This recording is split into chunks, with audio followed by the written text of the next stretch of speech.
भागलपुर के एक युवक ने एथिकल हैकिंग की दुनिया में तीसरा बड़ा ऐसा काम किया जिससे लोगों का बड़ा नुकसान होने से बचाया।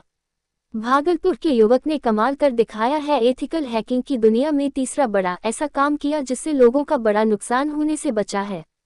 दरअसल भागलपुर बुरानाथ निवासी मयंक ने फोन पे में बड़ी गलती ढूंढ निकाली। उसने फोन पे को बगैर ओटीपी के बाईपास करते हुए लॉग इन कर लिया और फिर फोन पे को रिपोर्ट किया। फोन पे ने इसकी जांच के बाद मयंक को हॉल ऑफ फेम में शामिल किया है। मयंक को फोन पे सम्मानित करेगा। मयंक ने बताया कि वह फोन पे चला रहे थे तभी उसने उसमें बग ढूंढ निकाली, बगैर ओटीपी के लॉग इन कर दिया और कंपनी को रिपोर्ट किया। इससे इस समस्या का समाधान होगा ताकि दूसरा कोई इसका गलत तरीके से उपयोग नहीं कर सके। आसान शब्दों में कहें तो फोन पे में गलती ढूंढकर गलत होने से बचा लिया गया। बता दें कि मयंक ने पिछले साल गूगल में बग ढूंढ निकाला था। इसमें उन्होंने स्क्रिप्ट तैयार की थी जिसकी मदद से किसी को मेल भेजा जा सकता था। इसकी जानकारी उसने गूगल को दी। गूगल ने मयंक की सराहना करते हुए उसे आईफोन, लैपटॉप व कई सामान गिफ्ट किए थे। इतना ही नहीं, मयंक ने नासा के साइट को परखकर पता कर लिया था कि नासा में काम करने वाले लोगों की डाटा की लीक किया जा सकता है। इसकी सूचना उसने नासा को दी थी। मयंक कलिंगा यूनिवर्सिटी में पढ़ाई करते हैं और एथिकल हैकिंग की दुनिया में नाम कमा रहे हैं। क्या हुआ, मैं फोन पे से यूपीआई किसी को कर रहा था तो उसमें क्या हुआ कि मैं अचानक मेरे माइंड में आया कि क्या कोई फोन पे को हैक कर सकता है क्या। तो उसके बाद फिर मैं उस पर रिसर्च चालू कर दिया। रिसर्च चालू करने के बाद जो है, जैसे ही आप ऐप को ओपन करेंगे तो उसमें क्या होता है कि मोबाइल नंबर डालने के बाद ओटीपी वाला सेक्शन आता है।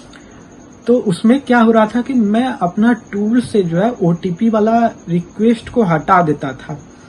और क्या होता था कि देखिए, जो कि सही जो वेबसाइट या ऐप रहता है उसमें अगर आप ओटीपी वाला रिक्वेस्ट हटाते हैं तो वो जो है वो काम नहीं करेगा, वो बिना ओटीपी के लॉगिन ही नहीं होगा। तो इसमें सबसे बड़ा क्रिटिकल इशू क्या था कि कोई भी इसको हैकर हैक कर सकता था। क्या होता था कि इसमें जो है हम जैसे इसमें कोई भी अगर नंबर डाले तो ओटीपी जो उसमें मांगता था तो वो ओटीपी में बाईपास करके लॉगिन मार देता था। ओटीपी बाईपास हो जा रहा था उससे।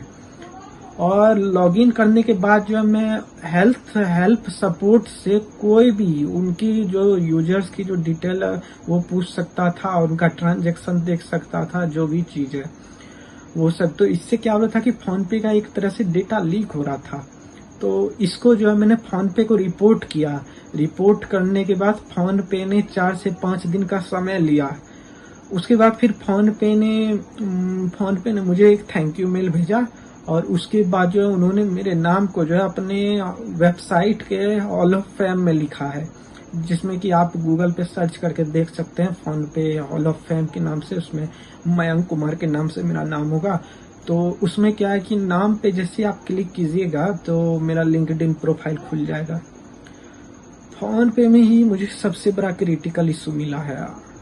मैं मयंक कुमार अभी कलिंगा यूनिवर्सिटी से बीसीए की पढ़ाई कर रहा हूँ।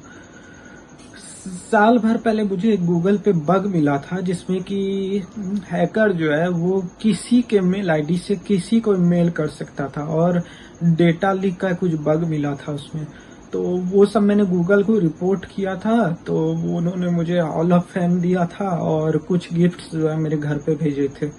और उसके कुछ दिन बाद जो है मैं फिर नासा पे रिसर्च करने लगा कि नासा को कोई हैक कर सकता है कि नहीं।